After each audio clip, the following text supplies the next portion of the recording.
Buenos días amigos, buenos días amigas, estamos nuevamente aquí en un programa nuevo de Radio Voz Andina Internacional. En nuestro programa Hablemos en Derecho. El día de hoy me acompañan, ya como siempre nos acompañas Claudia Storini, directora del área académica de Derecho y coordinadora del doctorado en Derecho. Y también estamos el día de hoy con Jorge Valladares, él es docente del área de educación de esta casa de estudios y además es experto en el tema en que nos vamos a referir hoy. ¿Cómo estamos? Hola, un saludo a todos y todas. Gracias por acompañarnos hoy en este nuevo episodio de Hablemos en Derecho. El tema será, como verán, un poco, se aleja un poquito del derecho, pero nos pareció un tema actual y importante. Y también no puedo no agradecer, Jorge, porque la primera pregunta cuando con Seba discutíamos y veamos cuál podía ser el programa y decidimos hacerlo sobre la muerte del Papa Francisco y lo que viene después de todo esto, cómo se constituye el conclave, quién va a estar en el conclave, qué va a pasar, cuáles son los candidatos, intentar un poco entender mejor cuál es el proceso que nos llevará a tener un nuevo Papa. La verdad que nos quedamos un poco así y finalmente Jorge se ofreció en participar en nuestro programa como experto de estos temas. Por lo tanto, mil gracias por tu apoyo y tu ayuda. Y bienvenido. Muy bien, muchas gracias Claudio y Sebastián por invitarme aquí a este programa de radio. Pues y con mucho gusto pues vamos conversando sobre lo que será el presente y futuro de la Iglesia y el papado. Sí.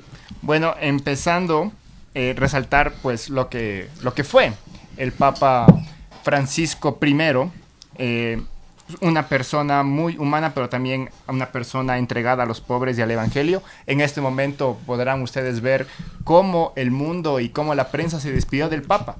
El primer Papa jesuita de la historia, el primer Papa latinoamericano, el primer Papa argentino, que asumió el nombre de San Francisco de Asís, que también fue un santo muy entregado a los pobres, con una lógica de humildad, y que encabezó una iglesia más cercana a la gente.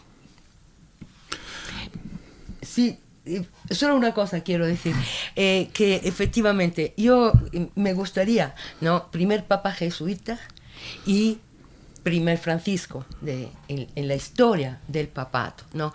Cuando Bergoglio decidió llamarse Francisco, a mí sí me pareció que iba a haber un cambio, ¿no?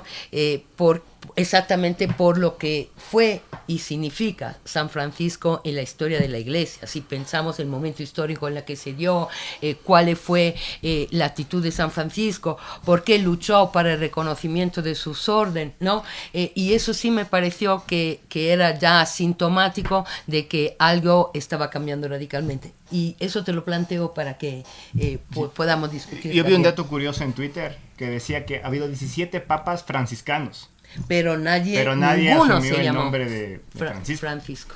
Sí, más bien muchas gracias por la invitación nuevamente. Y bueno, es interesante porque con el Papa Francisco hay una disruptura en el pasado del papado. Un papado que siempre había sido europeo en este sentido y que no se percibía que alguien de otro continente pueda llegar a ser el máximo jefe de la Iglesia Católica. Y en este sentido, pues, Jorge Mario Bergoglio rompe con ello. Fue un sacerdote jesuita y creo que la Compañía de Jesús o los jesuitas en el mundo siempre se han caracterizado, por una formación académica e intelectual de muy alto nivel, ¿no?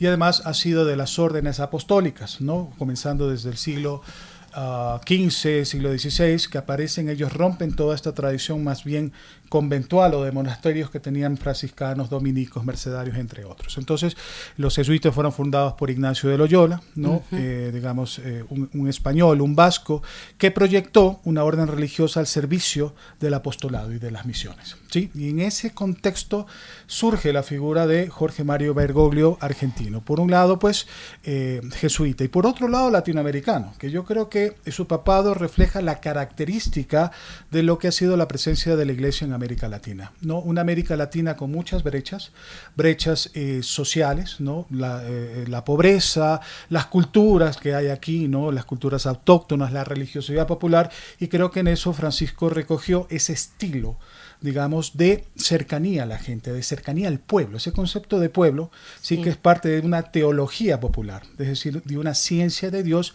basada en el pueblo. No es lo que solamente dicen las fuentes o lo que viene de la revelación divina, sino que es el pueblo quien se manifiesta en la vivencia de la trascendencia, en la vivencia de su relación con la divinidad.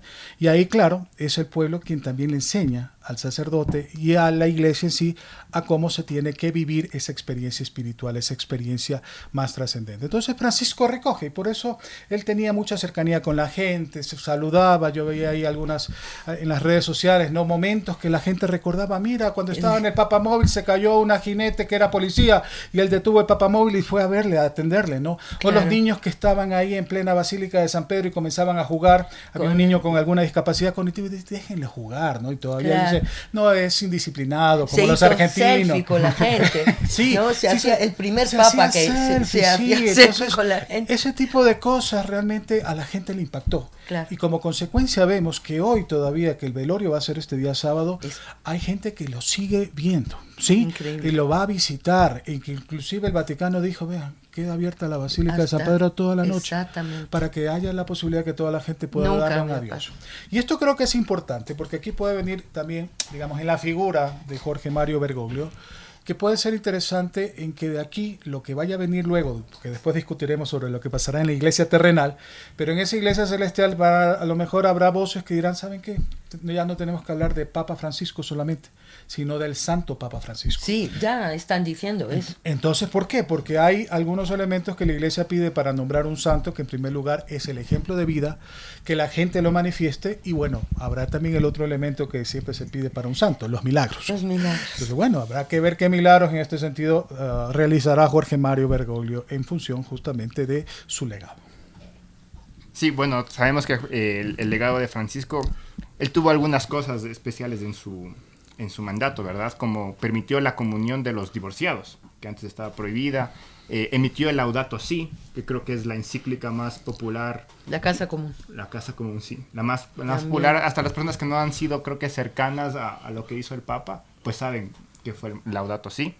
Y bueno, también emitió algunos pronunciamientos, como por ejemplo dijo, ¿quién soy yo para juzgar a las personas LGBT?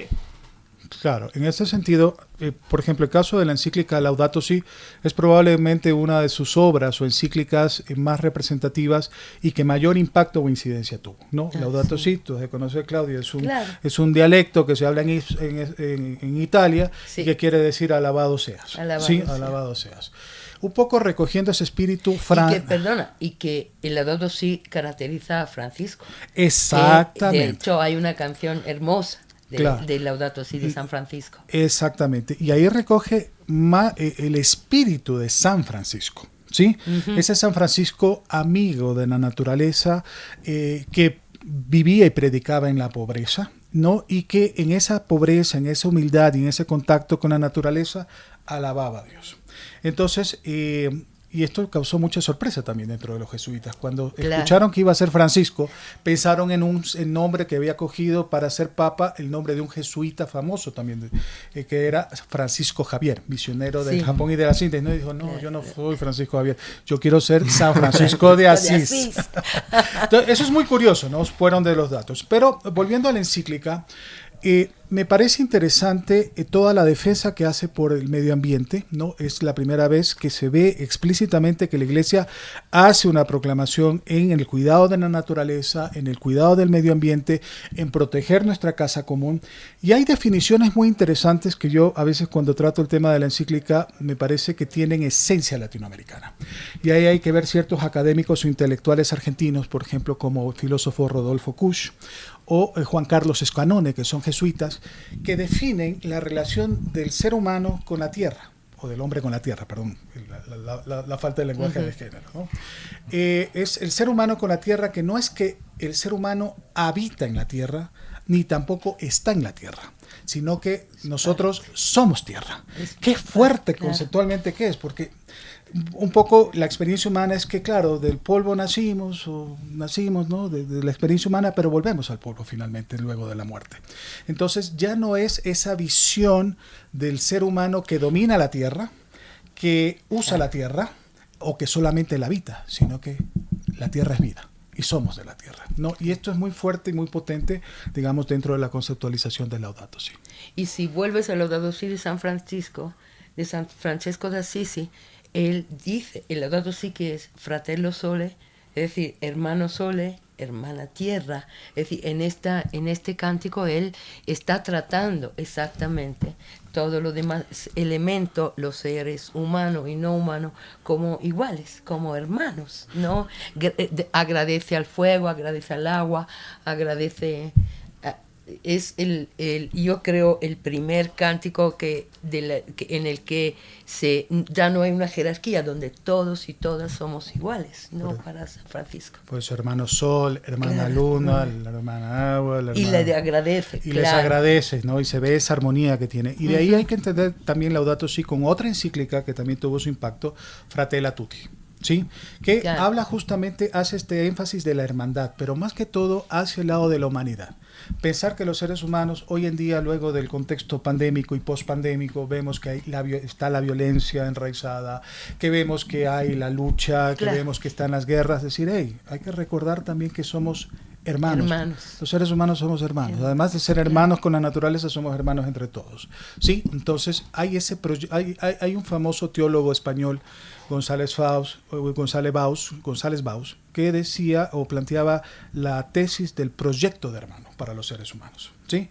Que a pesar de la diferencia de lenguas o de etnias o de costumbres o culturas, finalmente somos hermanos y eso es lo que nos une. Y ese debe ser el proyecto ideal de los seres humanos. Sí. Bueno, de la experiencia que nos estabas contando un poco, Jorge, antes de que empecemos el programa, estábamos hablando que el Papa Francisco, a pesar de todas las buenas cosas que hizo y a pesar de todo lo que representó para la Iglesia y para la humanidad, no ha sido una figura que ha caído bien a todo el mundo, ¿no? Como cualquier figura política con autoridad. Hay una parte humana, ¿no? Yo creo que también en eso, y bueno, un poco comento, ¿no? Yo tuve mis años de estudio en Argentina, justamente en el Colegio Máximo de San Miguel, a una hora de Buenos Aires, donde Jorge Mario Bergoglio fue rector en su momento, sino que yo fui ya prácticamente en una época donde Jorge Mario Bergoglio había dejado ya el rectorado del Colegio Máximo, se había ido a Córdoba, un poco como una especie de descanso, ¿no? Que le habían dado, ¿no?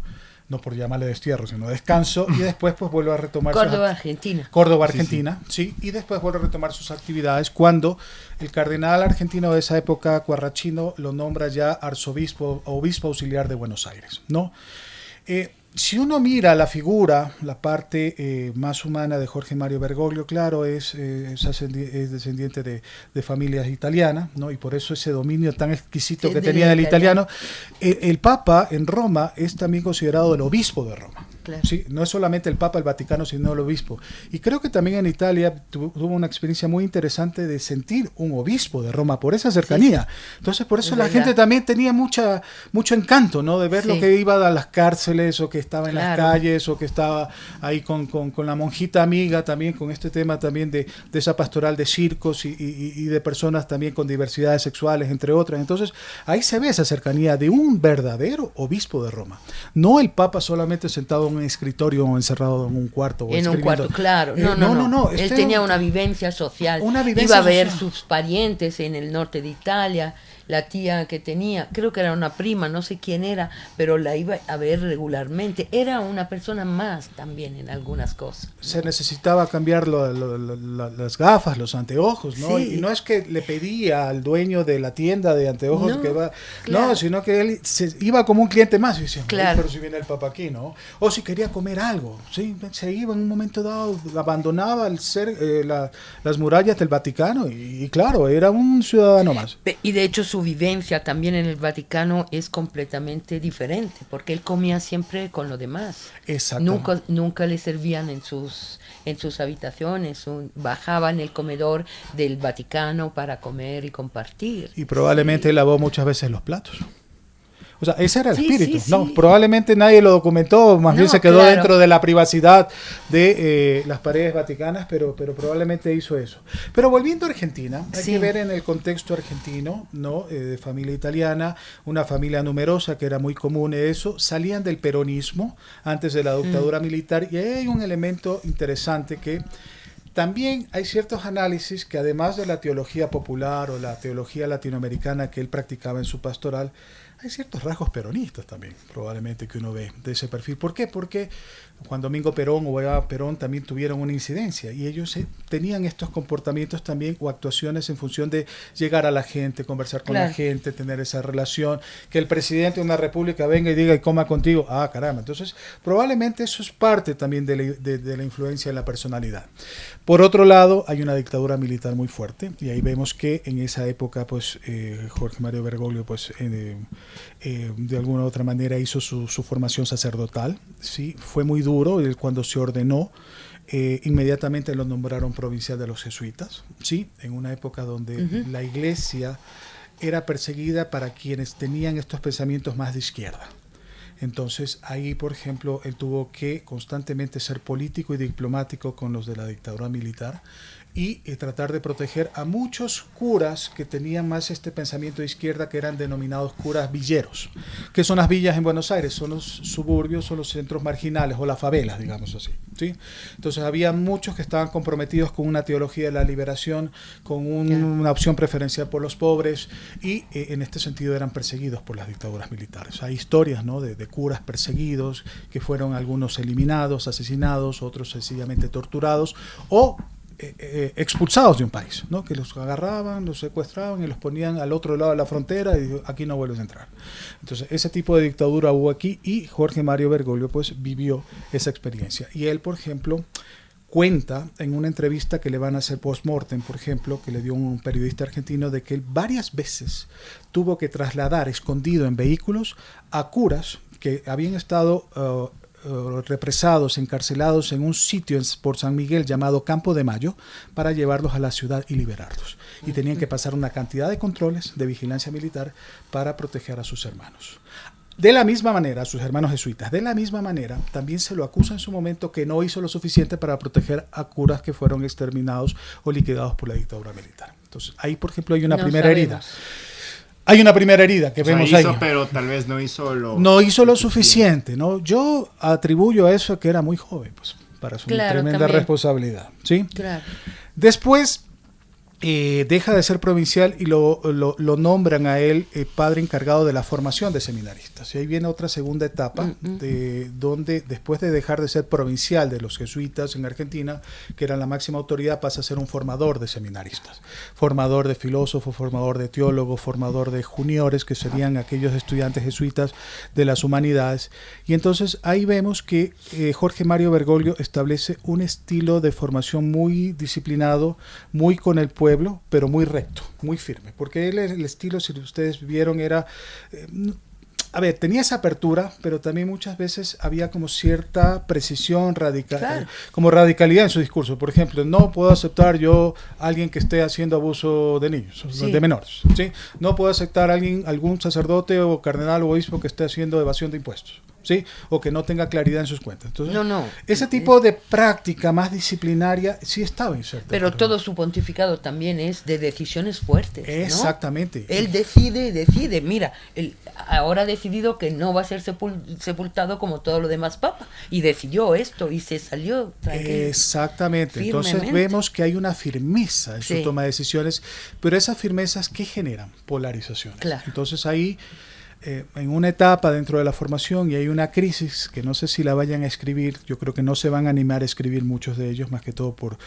el respeto que tiene la figura de Jorge Mario Bergoglio, pero por ejemplo en casas de formación se veían los que estaban a favor de ese tipo de formación y quienes buscaban una mayor flexibilidad y apertura. No relajamiento yo llamaría una flexibilidad. Entonces, un poco por ahí se veían, por ejemplo, grupos de seminaristas a favor de Bergoglio, bergoglianos, y otros que estaban en contra, ¿no? Entonces ahí había ciertas metáforas. Y un poco aquí lo cuento indiscretamente, ¿no? Se dividían, por ejemplo, aquellos que seguían a los bergoglianos les llamaban jurásicos, me acuerdo, en el Colegio Máximo. Un poco en función de los dinosaurios. Y en cambio, los que no estaban ya más en contra de esa formación más disciplinaria, más firme, que tiene que ser mucho más flexible, les llamaban tilingos. Entonces eran los jurásicos y los tilingos. Entonces, aunque parezca esto medio chusco con el paso de los años, pero esa era un poco la realidad de la polarización. Entonces, eso tuvo un costo muy alto en los jesuitas de Argentina, a tal punto que hubo división, fragmentación Y hubo también muchas salidas, gente que dejó los hábitos o dejó la formación de seminarista porque no aguantaron emocional, sentimentalmente o psicológicamente. A tal punto que la Compañía de Jesús, los jesuitas, la Curia Generalicia en Roma tuvo que intervenir la provincia de Argentina luego de eso. Y mandó al primer provincial argentino que no es argentino. Mandó un colombiano como interventor. Un poco las intervenciones, como entendemos. Sí. Para entonces, establecer cierto orden, cierta paz, claro, ¿no? De una orden que siempre se ha caracterizado justo por su orden, ¿sí? Por su disciplina. Y entonces Bergoglio pasa a tener una figura como más, a ver, tómate un descanso, se fue a Córdoba, estuvo en Córdoba, y en eso se ve que él también tiene como una personalidad que apasiona y fascina para el gobierno de las órdenes religiosas y de la iglesia. Y de ahí, en esos contactos que tuvo por su personalidad, porque era una personalidad que en este sentido pues la gente se sentía muy, muy atraída, claro, ¿no? Especialmente gente joven, ¿no? Que escuchaba en sus discursos, claro, en su forma de ser, digamos, ese seguimiento a Jesucristo, ¿no? Y frente a eso, él pasa a ser luego obispo auxiliar de Buenos Aires, sabiendo que en Argentina el tema de Buenos Aires tiene una enorme repercusión, no solamente por su importancia política y económica, sino también por el tema eclesial, porque sabemos que ahí está la mayor concentración de gente y siempre hay esa bipolaridad también en Argentina, ¿no? Es la capital, Buenos Aires, y la provincia. Sí, entonces se ve en este sentido la enorme fuerza que tenía Buenos Aires. Y bueno, después de obispo pasa a ser ya el arzobispo oficial de Buenos Aires y termina como cardenal, ¿sí? Ya como cardenal, pues él entraba a tener esa voz y voto en próximos cónclaves. Entonces, cardenal que le nombra Quarrachino. Exactamente. Quarrachino, que fue un cardenal también muy emblemático en Argentina y que él termina sucediendo, digamos, Jorge Mario Bergoglio termina sucediendo, pues en ese sentido, el encargo de cardenal. Y bueno, frente a eso, pues ya termina el pontificado de Juan Pablo II, ¿no? Ya estamos, porque fue un pontificado bastante largo, ¿no? Casi 25 años, más de 25 años. Sí. Y después, pues viene ya la historia con el siguiente papa, que es el papa alemán, ¿no? Que es Ratzinger. Un papa muy de derecha, un papa muy dogmático, un tipo muy brillante, ¿sí? Pero muy distante. Muy frío. Muy distante, muy frío. Eso también determinó el éxito de Francisco, porque la diferencia fue abismal. Exactamente. Y otro éxito, Claudio, también, para que luego llegue Francisco, es que Ratzinger no lo querían en América Latina. Ajá. ¿Por qué? Porque él cerró muchos seminarios y teologados en América Latina. Cerró el teologado de México, se cerró el teologado de América Central, el de El Salvador. ¿Por qué? Porque los consideraba que la teología de la liberación que se enseñaba estaba fuera de la sana y recta doctrina de la iglesia más dogmática, más doctrinal, y entonces cerró. Y muchos, por ejemplo, jesuitas y órdenes religiosas como franciscanos que tenían sus teologados se resintieron con Ratzinger.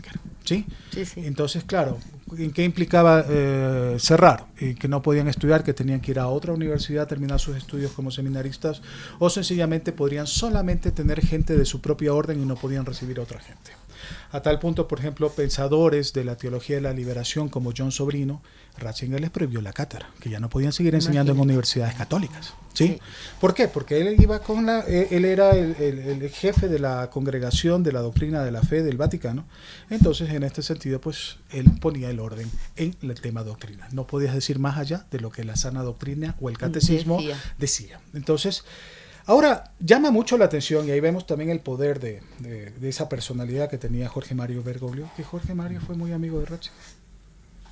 Sí, y por eso hay esa película en Netflix de los dos papas. Sí. Y por eso hay esa película de que se encuentran y que se van. Sí. Entonces, ahí llama la atención de que, claro, también vemos a un Jorge Mario Bergoglio muy abierto también, que no tiene estos problemas, que se acerca también con la derecha, ¿sí? Con los papas mucho más doctrinales, y tiene una amistad, porque no le interesaba tanto la doctrina, sino más bien la amistad. Y eso probablemente lo catapultó, ¿sí? Cuando lo eligen papa Ratzinger, Jorge Mario Bergoglio fue el segundo. Entonces ya vemos que hay una popularidad en el colegio cardenalicio, ¿sí? En el cónclave. Claro. Y en esta ocasión, luego de que Ratzinger, que ahí rompe también una tradición, renuncia, no lo habían hecho. Bueno, uno sí, creo. Si no estoy mal, no sé. No sé si fue Sixto, alguno sí pero renunció. uno Siglos de atrás. los primeros, siglos atrás que hubo la figura de la renuncia. Sí, una vez creo. O sea, sí hay en la normativa la renuncia hay del Papa, posibilidad, pero nunca hubo en la práctica. Y ahí uno también entiende que ciertas prácticas en función de que dejan que el Papa termine siendo en vida, esté en funciones en vida, hasta que la muerte lo determine. Un poco en ese sentido más de santificación de los papas, ¿sí? Entonces el renunciar llamó mucho la atención, fue digamos una norma que Ratzinger la siguió y que dejó el camino abierto a que venga otro papa. Y en ese camino abierto llega Jorge Mario Bergoglio como Francisco, ¿sí? Entonces es la primera vez que se veía en redes sociales o en la televisión dos papas comiendo, papas, ¿sí? Y probablemente dos papas que veían el fútbol, ¿no? Sí, de hecho sí. Veían el fútbol y que comían y que ya está. Entonces vemos esa parte humana. Ahora, claro, esa personalidad, esa forma de entradora, además de que la cultura argentina es de mucha amistad, de mucho diálogo, entonces creo que en este sentido posicionó a Jorge Mario Bergoglio en el Colegio Cardinalicio como una verdadera opción para llegar al papado, ¿sí? Entonces, y bueno, ahí tenemos ya la historia con Jorge Mario Bergoglio como Papa Francisco. Claro, sí. Bueno. Y espera, solo una cosa, justo hiciste referencia, hay varias películas sobre Papa Francisco ya, ¿no? ¿Tú la viste? Puedes, porque claro, uno ve como la de los dos papas, pero siempre la ciencia y la ficción y la realidad pueden alejarse, ¿no? ¿Tú viste estas películas y nos podría aconsejar alguna? Desde tu punto de vista. Bueno, a mí me parece interesante ver esta de los dos papas. Los dos papas, sí, indudablemente. Hay una producción que hizo Disney que hacen una entrevista del Papa con los jóvenes, me parece también muy interesante. Hay esta película Cónclave que ahora se ha viralizado en las redes sociales, todo el mundo está viendo. Probablemente en el nivel de certeza para superar la ficción está de que el estilo del Cónclave sí se asemeja mucho, porque es el estilo que generalmente en tomas de decisiones eclesiales que no son democráticas, son más bien en un grupo y son designadas, generalmente se da ese estilo especialmente en cuerpos sacerdotales, ¿no? Donde es el pasillo, el corredor, el diálogo, la negociación, pero también hay una parte humana, ¿no? Habrá debates, habrá peleas, habrá negociaciones transparentes, ellos, habrá negociaciones por la mesa. Por supuesto. Y yo no sé, este cónclave a mí me llama mucho la atención y habrá que estar muy atentos en función de que me parece que también ahí puede haber injerencias de políticas humanas, ¿sí? Intereses geopolíticos como se está moviendo el mundo. Yo, por ejemplo, digo, me llama mucho la atención la visita de Vance un día antes de la muerte del vicepresidente de Estados Unidos. Cierto. ¿Qué hacía ahí? Yo sé que es católico, es uno de los católicos tradicionales. Pero ¿y cómo así llega? Justamente, a lo mejor parece que ya había cierta información de que el Papa moría en cualquier momento, pero su presencia llama la atención en algo. Y justo cuando llega todo el colegio cardinalicio a Roma. Exactamente. Entonces, bueno, eso llama la atención. Y hay un que me gustaría y recomiendo también aquí a la audiencia de la radio, es que va a salir publicada una entrevista que hizo con un periodista argentino y que la única voluntad que tuvo Francisco, el periodista, dijo, esto lo publicas después de mi muerte. Entonces ya comienzan a haber ciertos clips de audio que dicen hay algunos elementos que ya Francisco está mencionando. Por ejemplo, una de las cosas que siempre vivió preocupado es el tema psicológico. Y él buscó ayuda psicológica en su momento, especialmente cuando fue provincial de los jesuitas en la época de la dictadura militar. Y él habla de la experiencia de una psiquiatra, porque él iba constantemente a visitar a una psiquiatra, pero no para que le dé tratamiento psiquiátrico, sino más bien para tener consejos. Y él la menciona justamente en esta entrevista. Muy interesante. O sea, ya vamos a ver una parte mucho más humana. Y sus debilidades, tal vez. Y sus debilidades en función de su manera de decir, bueno, aquí soy sencillamente, como decía San Francisco de Asís, un instrumento. Un instrumento. Entonces, bueno, me tocó ser el instrumento para ser papa, pero eso no quita ese rasgo humano. Y yo creo que en eso Francisco ha deleitado y ha llegado mucho al pueblo católico y al público también no católico en esos rasgos humanos. Y también él se acercó a todas las religiones. También eso a mí me pareció un gesto hermoso, ¿no? Y con un cariño, con una abertura. Sí. Eso es importante, pensando en un ecumenismo, en un diálogo interreligioso, saber que, claro, cada religión tiene su narrativa religiosa, pero en el fondo somos hermanos. ¿sí? Y todos buscamos lo mismo. Sí. La religión, en su definición etimológica, es el puente del ser humano hacia lo trascendente, hacia lo divino, hacia Dios o hacia los dioses, ¿no? Dependiendo de la concepción religiosa. En cambio, Ratzinger había lanzado, no me acuerdo ahorita el nombre de la encíclica, una encíclica que decía que la única religión verdadera era la cristiana, la de la revelación del Evangelio, ¿sí? Entonces eso, claro, eso marcó ciertos resentimientos, distancias con las otras religiones. Y más bien llega Francisco y comienza vuelve, sí. Otra cosa interesante también, aparte de la religión, fueron los viajes que tuvo Francisco. Sí. Llegó a sitios donde probablemente uno nunca hubiera imaginado que un papa llegaría. El Asia, se ve, ¿no? En esas visitas que tuvo el Asia. La visita que hizo a Canadá para pedir perdón por el abuso que hicieron ciertos, no correccionales, como le dicen, casas de niños indígenas, donde si no se comportaban o seguían las normas, fueron eliminados en algunos casos y en otros con castigos corporales. Él fue a pedir perdón, ¿sí?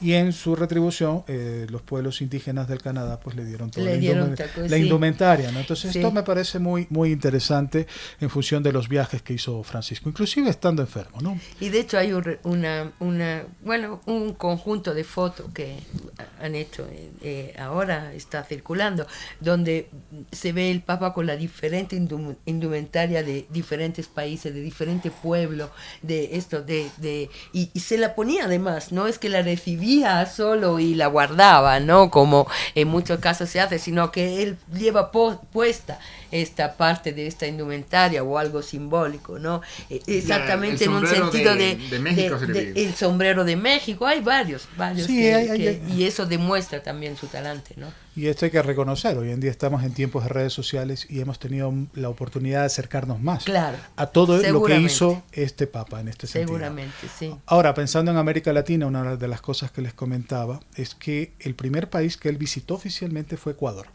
Y con Ecuador el Papa Francisco tuvo una relación muy afectiva, emocional, sentimental y de mucha cercanía, que inclusive el nuncio apostólico el día lunes, cuando hubo la reunión en la nunciatura apostólica acá en la avenida Orellana, mencionaba ese cariño y ese amor que el Papa Francisco tenía por el Ecuador. Cuando él fue provincial de los jesuitas, él se contactó con el provincial del Ecuador. Ecuador tuvo también ciertos rasgos similares en la formación de los jesuitas como en Argentina. Así como en Argentina hasta hoy hay un colegio máximo, ¿sí? En Ecuador hubo un colegio máximo también, ¿no? Donde los filósofos jesuitas, no solamente ecuatorianos, sino de otros países, se venían a formar. Y ese colegio máximo, un poco para recordar aquí, es donde es la comandancia de policía, en la Mariana de Jesús, donde tuvimos un episodio, ¿se acuerdan, no? Al lado del Hospital Metropolitano, ¿sí? Ese 30 de septiembre. Ese lugar de la policía fue el colegio máximo de los jesuitas, fue propiedad de los jesuitas. Por eso si ustedes entran al parqueadero van a ver una virgen. ¿Sí? Claro. Y el parqueadero de los policías, uno dice, ¿cómo así? Aquí? ¿Por qué? Porque fue el seminario, fue el colegio máximo. Ahí hubo varios rectores de universidades católicas, varios personajes inclusive de teología de la liberación, ¿no? Pensadores como Ignacio Yacuría, que fue un jesuita que lo asesinaron en El Salvador, ¿sí? Cuando hubo el tema del asesinato de los mártires de El Salvador, pues estuvo aquí en Quito. Entonces, Bergoglio lo que hizo fue enviar seminaristas argentinos, ¿sí? A que vengan a hacer lo que llaman su experiencia de magisterio o su práctica preprofesional en colegios de los jesuitas. Y ahí tenemos algunos argentinos que llegaron a la ciudad de Guayaquil. Él le gustó mucho Guayaquil, ¿sí? Por varias razones, por el clima, por el temperamento de la gente, porque era ciudad no de altura, sino plana, no como Buenos Aires, que los argentinos le temen a la altura, ¿no? Y lo vemos deportivamente también en ello. Y más que todo también le llamó la atención es la pobreza que había marginal en Guayaquil, ¿sí? Barrios marginales como Mapasingue o el Huasmo, eso le llamó mucho la atención. Y consideró que era el sitio idóneo para que sus estudiantes argentinos vengan a hacer su práctica. Y ahí tenemos varios que llegaban al Colegio Javier de Guayaquil, ¿sí? Y de ahí, por ejemplo, yo tengo mi primera experiencia de contacto con varios de sus discípulos, porque fueron mis profesores, fueron mis tutores y además pues fueron orientadores de juventud. Prácticamente toda mi secundaria estuvo con profesores argentinos que eran de la línea de Jorge Mario Bergoglio. Uno de ellos, por ejemplo, que estuvo en Guayaquil es Ángel Rossi, que actualmente que fue nombrado por el Papa Francisco como obispo de Córdoba en Argentina y terminó nombrándolo cardenal.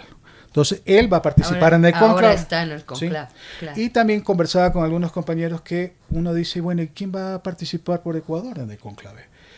La tradición siempre ha sido que el arzobispo de Quito, porque termina siendo el presidente de la conferencia episcopal, termina siendo cardenal. Pero vemos que Francisco decidió por el de Guayaquil. arzobispo de Guayaquil. Claro. Sí, un cuencano. Que ya iba a viajar, o ya está viajando. Exactamente, Cabrera, que es cuencano, que tiene más bien también esta visión más pastoralista, ¿sí? Más de contacto con la gente, él es el cardenal, ¿sí? Y que en las posibilidades puede también llegar a ser papa. Claro. ¿Sí? Aquí en Ecuador tuvimos un cardenal que pudo llegar a ser papa, y ese fue Pablo Muñoz Vega. ¿Sí? Sí. Pablo Muñoz Vega, también que fue jesuita, ¿sí? Llegó a ser cardenal, fue rector de la Gregoriana en Roma, que es como la máxima autoridad, la más importante del Vaticano. Creo que fue el primer latinoamericano, y no sé si sea el único, que llegó a ser rector. Creo que es el único. Es el único. Creo que y es fue el ecuatoriano. Único. Y como cardenal, en este sentido, también tuvo su favoritismo en un conclave, sino que le ganó Pablo VI. Entonces, eso ya hubiese sido también otra historia. Sigamos. Sí, y hablamos un poco de cómo funciona el cónclave, ¿no? Que sí tiene estas lógicas de negociación y sobre todo cómo funciona. Es decir, ya Papa Francisco sí, murió y ahora hay las almas está expuesta y, por cierto, como decía Jorge, con antelación, nunca Roma experimentó tanta gente que está llegando para ver el Papa, ¿no? Eso también es... la noticia era que casi se desbordó, por eso decidieron dejarlo hasta el viernes y todo lo demás, ¿no? Y por la noche también, porque está llegando a Roma gente de todo el mundo para dar su último saludo al Papa. Y eso también yo creo que es sin duda representativo, ¿no? De su popularidad no solo en Italia, sino en el resto del mundo. Siempre Roma ha sido el centro de la tradición católica occidental, católica romana, y Roma siempre ha sido el centro de peregrinación, y eso por siglos, ¿no? Claro. Y ahora vemos que se vuelve a reactivar. ¿Sí? Entonces uno dice, wow, o sea, todo el mundo está, o sea, a menos los turistas que estaban ahí, mucha gente viajando, y por lo que se lee en la prensa y en las redes sociales, muchos líderes mundiales estarán en el momento de la ceremonia de sepelio, que es el día sábado, ¿no? Entonces, inclusive acá América Latina, pues el de Argentina, el presidente de acá y varios de los otros líderes mundiales. Luego de ese sepelio viene el cónclave, ¿no? Y ahí tendremos que ver, ¿no? Cuáles son las dinámicas, es la politicidad de la iglesia. Y perdona si te interrumpo, el cónclave se abre, ¿en qué momento? ¿Hay un momento determinado en el que se abre y quién participa? ¿Cuántos son las...? ¿Y cuánto puede durar? A ver. Bueno, durar no sabemos. O sea, es indefinido. Indefinido. Pueden llegar a acuerdos, como puede... A ver, ahorita ya hay reuniones de cardenales. ¿Sí? Hay reuniones de cardenales, hay unas reuniones previas, o sea, aprovechan mientras están ahorita velando, digamos, al Papa, que lo van a enterrar el día sábado. Ya hay las primeras reuniones, donde van viendo ciertos procedimientos, quiénes pueden participar, quiénes no pueden participar.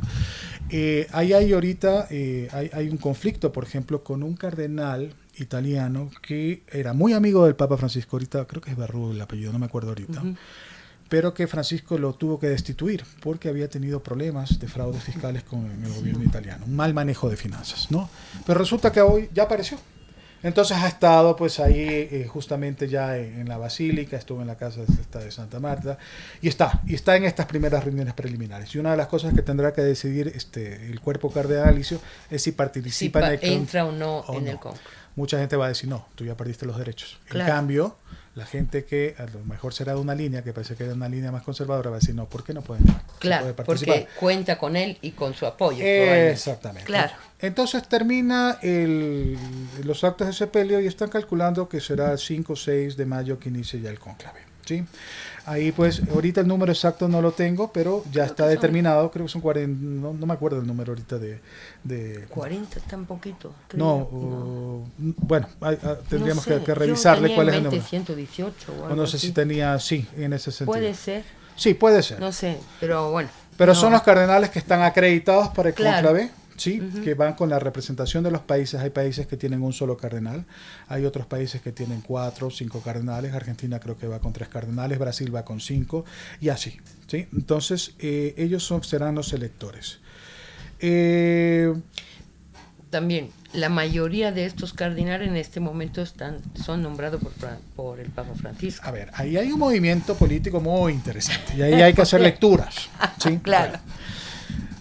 Siempre se ha enseñado que el Papa es elegido en un cónclave bajo el Espíritu Santo, la inspiración. Entonces, finalmente es como la voluntad de Dios. Pero sabemos que hay dinámicas humanas frente a eso, ¿sí? Y aquí vemos al final del papado de Francisco que hay una polarización en el colegio cardenalicio. Los que son más conservadores, que son más de derecha, que están clamando porque la Iglesia vuelva a tomar una postura mucho más doctrinal y dogmática, ¿sí? Frente a esta flexibilidad, frente a esta ambigüedad que probablemente Francisco dejó abierto muchos de estos casos, ¿sí? Y que a su vez más bien se suplantó o, digamos así, tuvo mayor fortaleza la parte más pastoral de él, ¿sí? Y en este sentido estaba escuchando que a un cardenal estaban entrevistando y preguntando cuál sería el próximo papa ideal. Dice, tiene que tener el corazón de Francisco, ¿sí?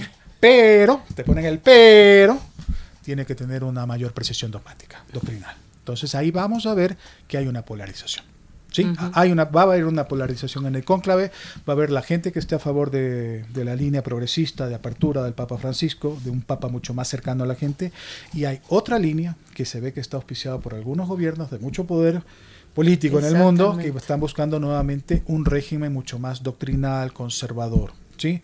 Entonces, por ejemplo, uno de los candidatos o aspirantes a papa, ¿no? Le estaban haciendo Sará, que él hablaba, por ejemplo, que Europa está en crisis, claro, que ha perdido toda la esencia de la cristiandad, claro, que ya no hay población, que hay que volver a recuperar los niveles de natalidad. Ajá. Entonces ahí uno eso dice, es wow, durísimo, ¿no? Eso es muy duro porque va a tener connotaciones para otro, frente a esas aperturas, ¿no? Entonces vemos esa polarización. Yo no sé si vamos a tener papa de aquí en los próximos 15 días. No creo. O a lo mejor durará a lo mejor un mes. ¿Sí? O a lo mejor se cansarán y en mes y medio ya terminan decidiendo cualquier cosa. Yo personalmente la lectura, y es un poco ya hipotética, percibiría que van a elegir algún papa mucho más de punto de equilibrio. Que no permita perder toda esa apertura de Francisco, pero que también recoja esos intereses de la línea más de derecha conservadora que está clamando. Y yo creo que ahí hay papas que pueden ser muy interesantes, que han trabajado muy cercano con Francisco y que también han estado por años en el Vaticano, ¿no? Entonces que pueden llegar a ese punto de equilibrio, ¿no? Y percibo yo... Uno italiano de estos. Sí, hay un par de sí, hay. El presidente de la Conferencia Episcopal de Italia, que es de creo que era obispo de Bolonia. De Bolonia. Y hay otro que también estuvo en algún momento enviado por Francisco para una mediación en Venezuela. Sí, ahorita los nombres no recuerdo. Pero... lo que me parece interesante y que puede ser un poco volviendo a la pregunta de Claudia es que ese colegio cardenalicio que va a elegir papa, muchos de estos cardenales fueron designados por Francisco. Entonces, así se elige un papa transitorio de unos 4 o 5 años, el próximo papa se percibiría que volvería a retomar la línea de Francisco. ¿Sí? Ahí vamos a ver también en esa lucha de poderes eclesiales, ¿sí? A ver a quién eligen, cómo negocian, cómo convencen. Porque también hay temas de conversiones, de convencimiento. Uno parecía una línea izquierda, después termina apareciendo de derecha, o viceversa, la derecha termina siendo progresista. Entonces, esas dinámicas humanas que la gente no conoce, no ha conocido, y no sabremos si conocerá o se filtrará información del cónclave, que a lo mejor puede ser también una variable a tomar en cuenta, ¿sí? Para suposiciones y elucubraciones, finalmente es lo que vamos a ver en los próximos días, ¿sí? Claro. ¿Y cómo funciona el cónclave? Hay reuniones, hay momentos, de votan creo 3 veces al día. Sí, se vota 3 veces. Hay momentos de oración, o sea, que momentos que también claro, que uno, ¿no? Hay momentos de reuniones donde hay equipos de trabajo, donde se reúnen, donde almuerzan, donde ellos pueden un poco tienen libre el receso, donde ahí es que comienza a ver todo el cabildeo, claro, ¿sí? Y luego vienen están encerrados, no pueden tener contacto con la gente de afuera. No pueden tener contacto. Para que la gente sepa, no tienen teléfono, dejan todo contacto con el mundo exterior. Por eso también es importante contactar con las personas que entran en el conclave antes, porque ya cuando están en el conclave no hay manera de poder hablar. No hay manera. Fuera. Hasta que se tome la decisión de quién será el papa. El habemos papa, ¿sí? Sí. Todas las tardes, siempre, si sale humo negro, es que no hubo ninguna decisión en el conclave. Y cuando salga humo blanco, será que ya hay papa. Y también ahí hay una diferencia porque creo que hay unas primeras votaciones que necesita el papa mayoría absoluta, ¿no? Y luego ya cuando no se consigue se pasa a la unanimidad. No, al principio... no es a la unanimidad.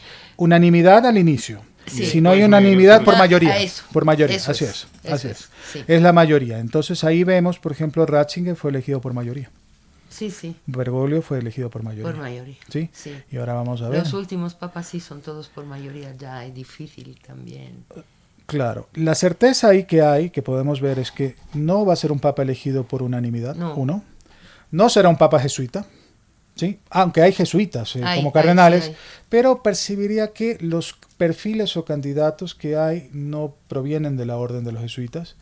Y tercero, no se percibe tampoco un latinoamericano con fuerza, pero puede ser que haya una figura de los latinoamericanos cardenales que van a ir, se pueden poner que en el siguiente cónclave salga ya nuevamente una figura latinoamericana. Después.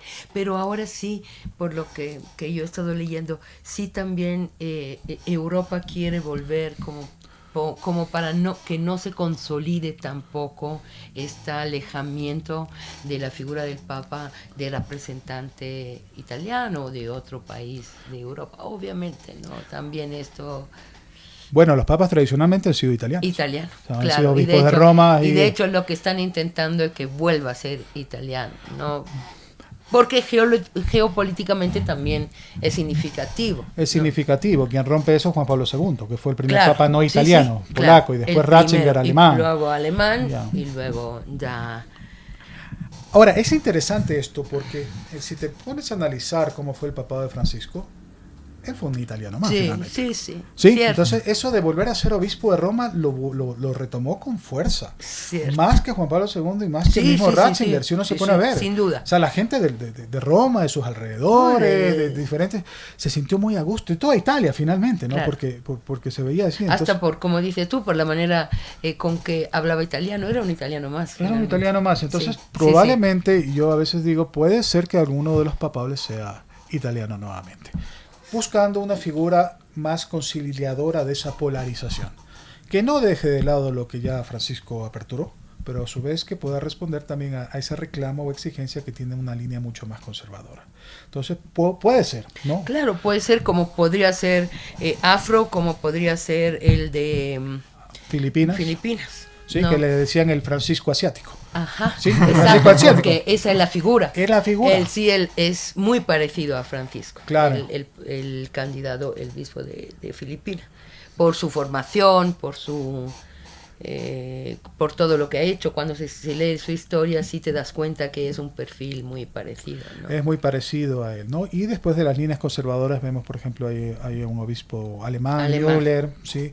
Hay también hay un obispo, un cardenal de Holanda. Hay también este buque que es de Estados Unidos también, conocido. Está el africano, Sara, ¿no? Que también tiene mucha... veo que tiene mucho movimiento en redes sociales también, ¿no? Sí, muy conservador sí. Entonces, a ver, es un cónclave bastante interesante también para estos tiempos modernos, porque no solamente van a ser los cardenales que elijan. Vemos que también ahí hay gente que opina y se ve mucho movimiento en redes sociales.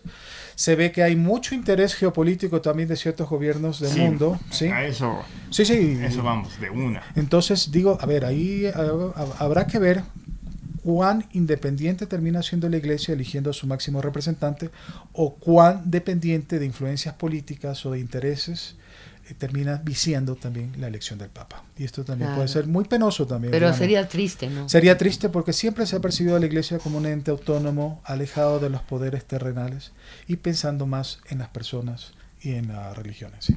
Claro, sí, con su cercanía política, porque tampoco ningún ser humano es apolítico, obviamente, pero claro, esto podría, nunca ha sido descaradamente, ¿no? Porque nunca ha sido de manera tan evidente una elección política, sino también tenía las otras razones de pesos, ¿no? Para nombrar a un papa. Pero sí, este conclave creo que va a ser uno de los más interesantes de la historia que hemos tenido. ¿Y cuánto puede durar el conclave? todo lo que se Mira, necesita. puede durar un día, y, creo que en la historia de la iglesia hay un cónclave que duró un par de años, Sí, no, casi por eso mil digo días, que no, sí, no, sí. 3 años prácticamente, ¿sí? Porque no se pusieron de acuerdo, ¿sí? Y claro, no había teléfonos, no había redes sociales, se quedaron a vivir ahí en el cónclave, Ahí comían, dentro, dormían, 3 años. hasta que salga humo blanco, salga, o sea, sí. y ya. No hay fechas para el Exacto. conclave. El conclave puede ser larguísimo. Y mientras, ¿cómo funciona la iglesia? Bueno, hay en este sentido hay un delegado, el que le llaman no el comodoro, sino el cargo maestre, que es el que toma todas las funciones burocráticas del papado, ¿no? Y ahí hay un estadounidense que lo han nombrado justamente quien es el regente vendría a ser del Vaticano para reemplazar a Francisco en todas sus funciones burocráticas. Mientras tanto, muchas de las actividades eclesiales están suspendidas hasta el nuevo Papa. Claro. Por ejemplo, en Italia hay un famoso santo joven, Ajá, un acurio, que es el santo de las redes sociales. Sí, un joven influencer que murió de un cáncer a los 15 años, pero ha tenido justamente, lo iban a santificar en estos días. En estos días. Queda suspendido ese acto de santificación porque por justamente hasta Pero quedan no, suspendidos todos los actos de santificación. todos Claro, los sí, actos. todos los actos. Porque yo solo vi este y dije que injusticia, que solo suspendan este. No, realmente todos suspenden los actos se suspenden. Hay un jubileo, Claro. es un año de jubileo. Roma va a ser un centro de eventos ahora en el verano. Sí, especialmente había este encuentro mundial de los jóvenes. De los jóvenes, sí. Hay también varias conferencias, por ejemplo, hay un grupo de universitarios que me he invitado, el grupo de investigadores de universidades, cátedras, escolas o escolas, cátedras, ¿no? Que hay investigadores de todo el mundo, profesores universitarios y que tienen su congreso ahora en noviembre y que esperaban, y va a ser en Roma, Claro. y esperaban que el Papa, supondríamos que en estos eventos estaría el nuevo Papa. ¿Sí? Es defensa. O se suspenden, se postergan hasta que esté el Papa. Esperemos que no llegue a verano, ¿no? Claro. También el hecho que estén en año jubilar, en año santo, sí creo que presiona un poco. Y eso es una variable a tomar en cuenta. Porque ahí las puertas están abiertas, los peregrinos están viniendo. Y los actos del Vaticano están ahí en la agenda. Entonces, a lo mejor sí habrá una presión. Sí hay una presión. No nos sorprenda creo, que en vez de que sentido. sea un conclave muy prolongado, vaya a ser un conclave muy efectivo y ejecutivo. Sí, hay ahora, que pensar eso. que sí habrá discusiones, va a haber discusiones. Seguro. Que habrá peleas, habrá peleas. Que habrá tomas de posturas, habrá lealtades, habrá traiciones, como en todo cuerpo político humano. Entonces, eso es lo que se espera. Y que esperemos que el nuevo Papa en este sentido cumpla un buen mandato al frente de la Iglesia y que en todo caso pues trate de seguir pues con la línea que la Iglesia ha abierto el día de hoy con el Papa Francisco. Sí, sin duda. Sí, y bueno, finalmente en esto de las repercusiones geopolíticas, hablamos ya un poco de Estados Unidos y la visita de J.D. Vance. Digamos, otros bloques geopolíticos que podrían incidir. Ecuador, por ejemplo, Ecuador y Latinoamérica. ¿O estamos exentos de incidir ahí? A ver, yo creo que en su momento, y esto creo que ha sido una preocupación del lado de la Iglesia conservadora, probablemente también con algunos gobiernos más, digamos, neoliberales o capitalistas o más conservadores, es que el papado de Francisco fue cuna de un pensamiento de izquierda que incidió en varios países, ¿no? Un poco ahora vemos, por ejemplo, en la línea estadounidense en que habla de esa crítica hacia la ideología woke, ¿sí? Claro. Más de diversidades, más, entonces dice que quieren volver otra vez a la sana doctrina, a la rectitud de la doctrina, un poco va por ahí. Y frente a esto hay que reconocer, y eso pues países reconocen la incidencia que tuvo el Papa Francisco en países latinoamericanos que todavía mantienen gobiernos en este sentido, no sé si de izquierda o de socialismo del siglo XXI, bueno. eso es otro debate. ¿sí? Eso es otro debate. Eso es otro debate totalmente distinto, pero si vemos Claro. que hay una relación muy cercana, ¿sí? Entonces, claro, ahí los intereses también se mueven geopolíticos, por eso digo, el cónclave es interesante porque habrá o querrán de alguna u otra manera presionar en quién será el próximo papa, ¿sí? Y ahí vemos que no solamente vienen posturas ideológicas o posturas teológicas, sino a ver quién también da el dinero. Por supuesto. Donaciones, Claro, dinero. donaciones. Entonces Claro. ahí supongo que esa variable también la van a tomar en cuenta, ¿sí? Entonces parecería en su momento que ese factor también podría entrar a incidir en la elección del Papa. Entonces ahí vemos que en este sentido la presión de estos gobiernos más de derecha buscarán que el Papa sea de derecha. Que Seguro. no siga alimentando gobiernos de izquierda. Eso es un poco. ¿Por qué? Porque hay una incidencia pues política en la representación del Papa. ¿Por qué? Porque la religión finalmente incide en las conciencias de No, las y personas. claro, en la conciencia y en el imaginario, en lo que también un gobierno de derecha o de izquierda se espera que defiendas, valores o no. Entonces, en ese sentido, claro, un papa que apoye más una determinada, la izquierda o la derecha, es súper importante, porque los fieles son muchísimos, ¿no? Exactamente. En todos los países. Entonces, la elección también, del Papa claro, va también a los discursos de los sacerdotes y de las iglesias locales a tener que reverse. Pues. claro. Las interpretaciones del Evangelio, de la Biblia, tendrán Por que ir supuesto. con esa línea que vaya marcando el Papa. Entonces, así Claro. funciona la estructura. Por eso digo, es un Claro. actor clave también para la geopolítica mundial, si lo vemos desde ese punto de vista, ¿no? Sí, sí. Aparte de lo religioso. Pero es que, claro, ahí también se juega mucho del papel de la Iglesia en las diferentes naciones en el mundo. Y especialmente aquí en América Latina, ¿no? Que evidentemente la Iglesia sigue siendo un factor importante en la vida de los pueblos. Sí, yo creo, pero también en otros países, en África, Ahora vemos, ¿no? Sí. Filipinas.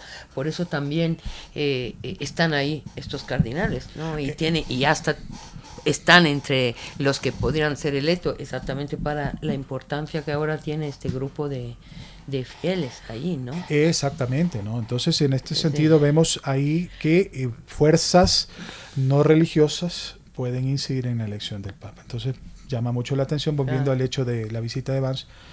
¿Cómo así? Uno pregunta, ¿no? Pobre, el Papa ya está moribundo, ¿no? Se lo ve prácticamente que está en sus últimos días. El médico que lo atendió en el hospital, sí, prácticamente le hablaba como que hubo dos momentos como de muerte ya, o sea, ya se moría. Claro. Que lo reavivaron, lo resucitaron, digamos, en términos teológicos, pero ya se lo ve bastante decaído. Se lo veía, de hecho, sí, que cumplieron con su última voluntad en sacarle para ya la bendición del día de resurrección, pero ya estaba muy enfermo. Muy enfermo. ¿No? El Papa Francisco debió haber venido al Ecuador el año pasado. Hubo un evento aquí que era el Congreso Eucarístico Mundial, presidido siempre por el Papa.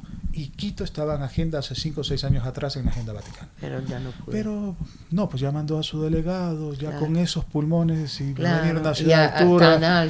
No.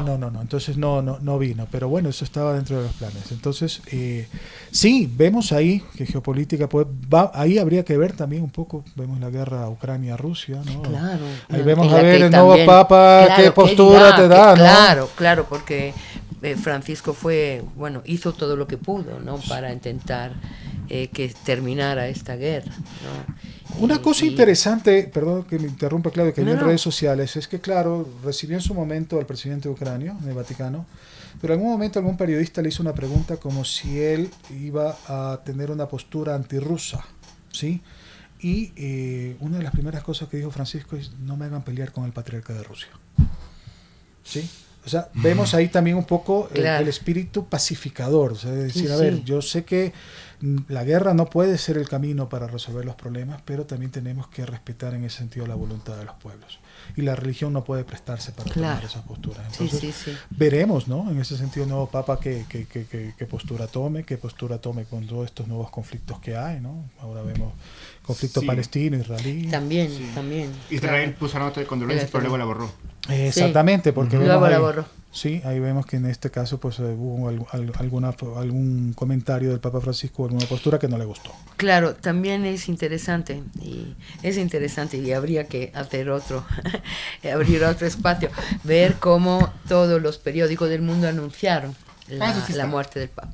No, sí está, ya le pasaremos estos periódicos para que ustedes puedan verlo, pero es llamativo ver cómo efectivamente, ¿no? Lo que cada país también expresa en relación con el Papa, ¿no? El apoyo, digamos, cómo exalta algunas calidades del Papa y otros simplemente anuncian su muerte y otros simplemente no dicen nada, ¿no? Eso también geopolíticamente sí es significativo. Sí, porque más allá de que sean católicos o no católicos, creo que la figura del Papa marcó.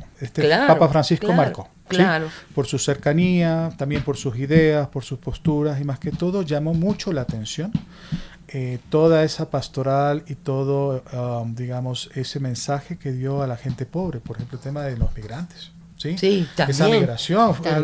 También. Caramba, fue increíble. Uno dice, fue increíble. ¿Quién se hubiera atrevido, no? Decir, caramba, dejen las fronteras abiertas. Claro. La gente necesita atención, déjenlos continuar, sí, ¿no? Sí, hasta con los gobernantes italianos. Sí, se pronunció claramente. Y se veía esa firmeza, ¿no? Esa firmeza que tenía en sus discursos, abogando especialmente por los más pobres, por los marginados, por los excluidos, y ahí vemos también esa inclusión y apertura que tiene con la Iglesia, ¿sí? Claro. Entonces, esto creo que es importante, ¿no? O sea, por ejemplo, el tema claro, la parte doctrinal te dice, no, pues el tema de diversidades tiene que ser mucho más rígida la Iglesia, porque decimos, no, pues somos hijos de Dios. Claro. Y en esa diversidad uno entiende la complejidad humana, por Dios, o sea, eso es lo que tenemos que emprender como seres humanos, ¿no? Claro. Entonces, ahí vemos, ¿no? Justamente esto. Adicionalmente estaba viendo que tenías razón. El número de cardenales al cónclave son 133. 133. Pero ahorita hay más de 133 reunidos, porque están viendo a ver quiénes son los que van a ser acreditados en el Claro, eso es como cuando el Consejo Electoral revisa los requisitos que los candidatos políticos cumplan con los requisitos, y así ahora están viendo cuáles cardinales cumplen con los requisitos para poder entrar en el conclave. Y ahí hay una cosa también interesante, que no es que ya llegaron los cardenales y eligen papa. No. En este tiempo están todavía preparando y haciendo los preparativos del cónclave. Entonces, administrativamente también están viendo el presupuesto, están viendo la alimentación, dónde se van a hospedar. ¿Sí? Claro. Aquí vemos también que hubo nuevos cardenales que se incorporan al número anterior del cónclave. Sí, entonces, la logística tiene que estar a la perfección para guardar ese sigilo que ha sido tradición de la Iglesia. Claro. Entonces, bueno, esas son las dinámicas que hay en el Vaticano. Sí. Bueno, Jorge y Claudia, ¿algo más que nos quieran decir? Bueno, yo creo que aquí tendremos que esperar, pues aquí en los próximos días va a ser un cónclave muy interesante. De todos modos, creo que la figura de Jorge Mario Bergoglio Francisco, pues es importante. Yo creo que nos dejó un mensaje para todos, ¿no? De ese humanismo, ¿sí? De esa hermandad que necesitamos los seres humanos, ¿no? De que decir, mira, no importa si tienes título o no tienes título, si tienes riqueza o no tienes riqueza, lo importante es esa amistad, esa hermandad que necesitamos. Y hoy más que nunca, creo que como humanidad, en pleno siglo XXI, sí necesitamos hacer un acercamiento mucho más humano y ser mucho más responsables con el cuidado de nuestro planeta. Es la casa común, es nuestra casa de todos, y en ese sentido pues tenemos que cuidarla. Sí, yo sí creo que el cuidado tal vez sea la palabra clave de lo que necesitamos y de lo que fue el mensaje de Francisco. Cuidar y también el ser buena persona, ¿no? Él dijo en varias ocasiones que no importa si eres católico o no, quién eres, pero lo importante es que seas buena persona y puedas saber cuidar la gente, y en ese sentido, ¿no? Que pueda hacer